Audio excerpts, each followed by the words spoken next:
Urgent. Today hit heavy in Foxborough. Noise behind the scenes about a piece in the secondary, a quiet shift in the receiver room, an underrated name on defense banging on the door, and a message that echoed hard in the locker room. Next week. Snap counts. What changes for next week? Who gains snaps? Who loses them? And where's the hidden edge almost nobody noticed? Don't blink. Board shift. Locker message. If I were you, I wouldn't blink. The third twist could move the whole board, and the last one lands right inside the locker room. You won't believe what we've got today. So take a seat, drop a like, and let's go straight to the news. While everyone's chasing the obvious headlines, there's a quiet move that could flip Foxborough upside down. A young, explosive secondary talent in the NFC with a track record of splash plays who's losing ground on his own depth chart and might be one phone call away from a new locker room. The clearest tell, his coordinator doesn't wait on promises. Whoever produces, plays. And when snaps start migrating to another name, the message couldn't be louder. Keep that up for 2 more weeks and an aggressive GM will spot a market opening, because the showcase is set. High ceiling, shrinking role, price lower than 12 months ago.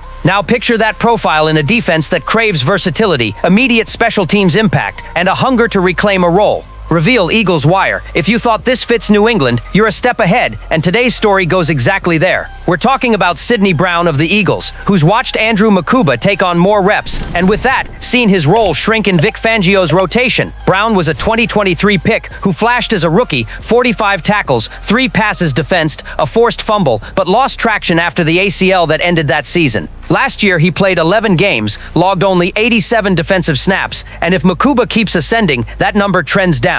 When a safety with athletic upside becomes pure depth, trade whispers are born. Why does this matter for the Patriots? Because after the shocking departure of Jabril Peppers, the room got tight, and with Kyle Duggar on the trade block, you can't play games with depth. Mike Vrabel's system asks safeties to close angles, trigger downhill, and have the range to disguise late rotations. Toolbox. A healthy Brown brings a physical trigger against the run, closing speed to the flat, and boundary blitz juice. Field position. He's also logged recent mileage on special teams, which matters in a rotation that needs to win field position to help Drake Maye. On-ramp. Risk managed. In practice, he could start as the third safety in dime packages, rotating Marte Mapu, then scale up as confidence shows up on tape. Phased implementation lowers risk and preserves upside. Sure, there's an elephant in the room, the knee and the snap drop. But that's exactly where the opportunity lives. If the price is a day 3 pick, conditional on playing time and production, New England would be buying low on a 23-24-year-old with gas in the tank to reclaim starter status. Financially, it's a light move with 2-year upside if the staff rebuilds his burst and eye discipline. Coaches will study tackling angles, confidence breaking routes in quarters, and communication on late rotations, points that suffer when reps fade. At the same time, Vrabel's scheme can simplify early reads and let Brown play faster and more physical near the contact point. And that wasn't even the most surprising part of the day. What if the offensive spark for the Patriots doesn't come from where everyone expected? When Mike Vrabel brought in Stefon Diggs in free agency, the message was clear. No more timid perimeter play. Drake Maye needed a coverage magnet who changes defensive math. Diggs was cleared for Sunday and didn't look limited, but the volume didn't come. In that vacuum, a surprising connection lit up. Maye and Kaishan Boutte, steady and repeatable. As much as the week's buzz pointed to Mario Douglas as the separation engine, Boutte flipped the switch. No touchdown, no fireworks, just on-time routes, leverage reads, and strong hands in tight windows. On third and medium, he became the door Maye needed. Show the target, protect the frame through contact, complete the catch. It wasn't the original script, but the field doesn't lie. September rewards whoever delivers. What changes in Foxborough? First, the Diggs plan doesn't die. It breathes easier. If Boutte asserts himself as a reliable chain mover, defenses stop doubling Diggs by default. With less bracket and less relentless shadowing, the 12 to 18-yard corridor, where the veteran is surgical, reopens. Second, Josh McDaniels gains license to call concept families that need 2 trustworthy receivers: dagger, drive, sail, and spacing, progressions that speed up Maye's reads and reduce sacks born from hesitation.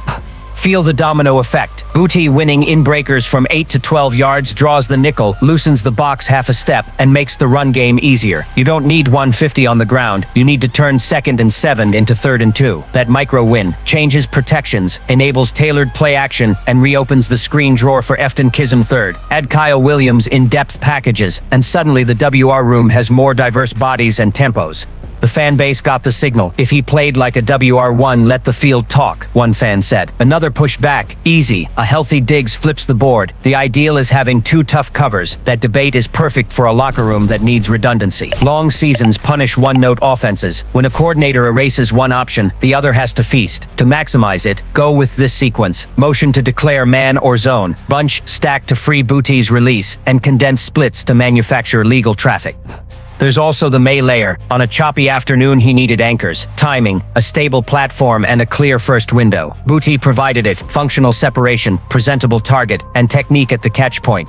When your QB finds rhythm, the playbook comes alive. A deep crosser with Diggs behind the linebacker, a slot fade versus a smaller nickel, and a boot to attack the late flat. Suddenly, the same concepts feel faster and the ball comes out on time. No premature coronation. WR1 status is earned through repetition, and with defenses that will tighten the screws, more contact at the line, late safety rotations on choice routes, and disguises that demand patience in the stem. Booty's response has to be in the details. Sell vertical, don't shorten the stem, maintain arm carriage through the break to preserve the window. If discipline matches chemistry, the ceiling rises fast, and Diggs benefits, because nobody comfortably doubles two receivers if the rest of the offense exists. Where does DeMario fit? As a space accelerator. In 11 personnel with Douglas in orbit motion, he pulls eyes, Booty holds the corner on the dig, and Diggs is free for the back shoulder on the opposite side. If the defense squeezes the middle, a glance RPO punishes a slow linebacker. If it vacates the middle, a bender in play action opens, and when Efton Chisholm III earns gadget snaps, jet, ghost, reverses, you force base adjustments. Kyle Williams can be the wild card who keeps tempo when someone needs a breather.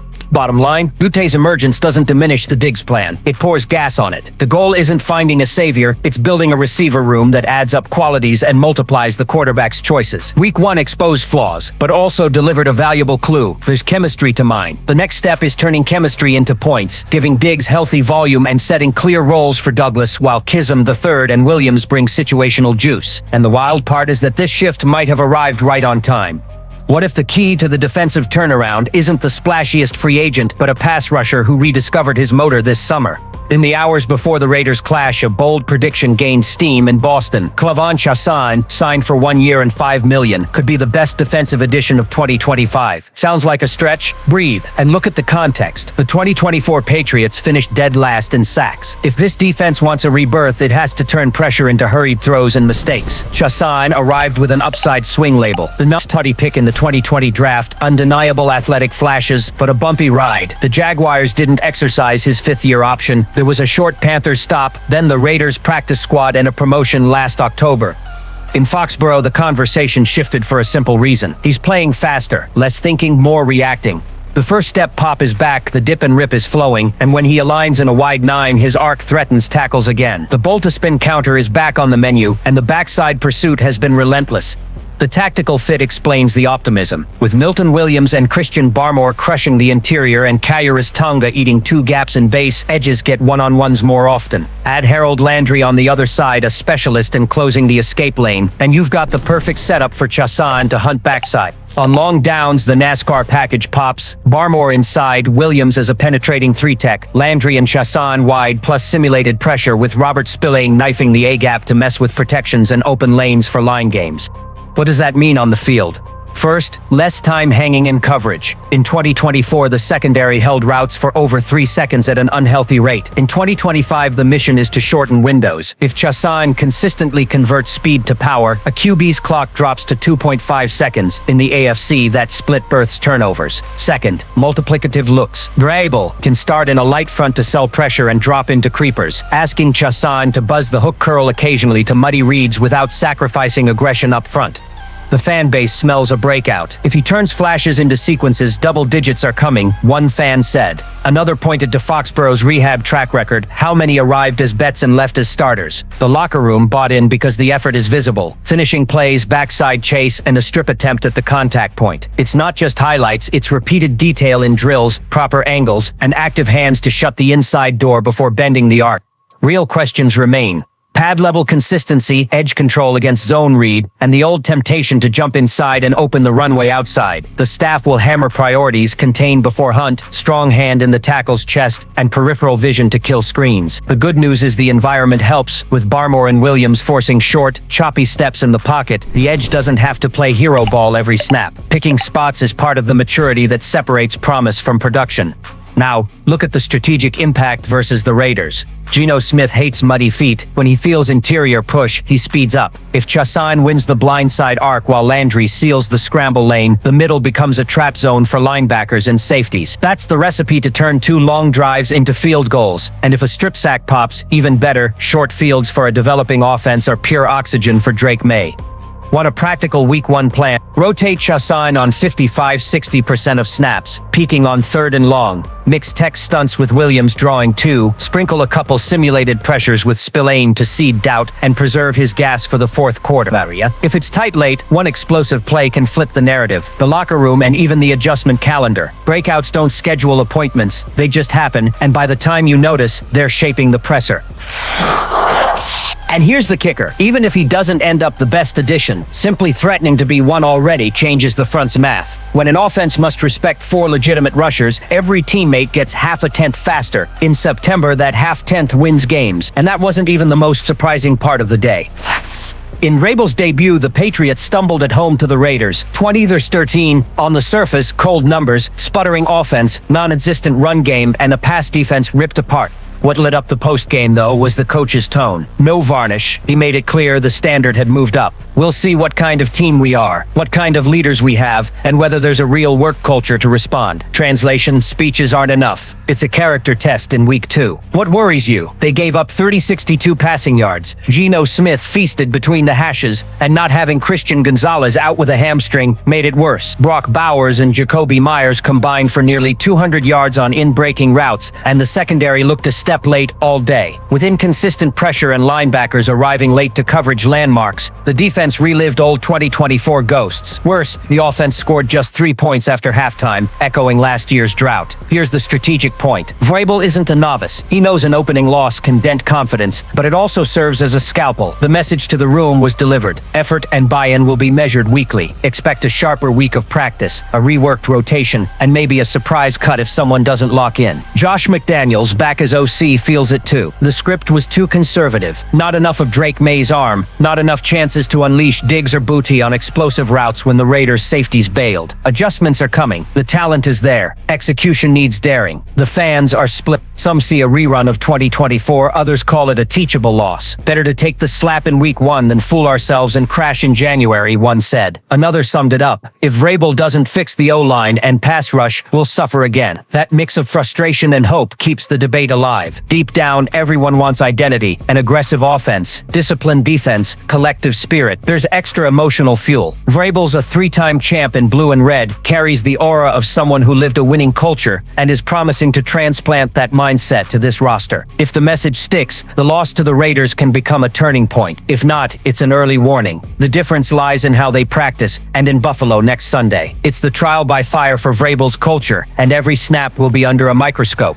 Fans, take a breath, because after 4 straight bombshells, we need to piece it all together and look ahead. The day started with a cheap, explosive option for the secondary, rolled into a surprise turn in the receiver room, heated up with the chance of a pass rusher reborn in Foxborough, and ended with Mike Vrabel's direct challenge after a stumble in the opener. It's a lot to digest in a single week, but that mix of tension and hope is exactly what being a Patriots fan is about. What's the takeaway? There are solutions on the market. Young internal talent can surprise, the defense doesn't need to rely only on marquee names, and the head coach won't cut anyone slack. That paints the picture of a team in transition with the potential to become a quick contender. Now I want to hear from you. Does this jolt speed up the process, or are we staring at another year of frustration? Drop your thoughts below and let's debate it together. Don't forget to like and subscribe. Around here, Patriots Nation never lets go of each other.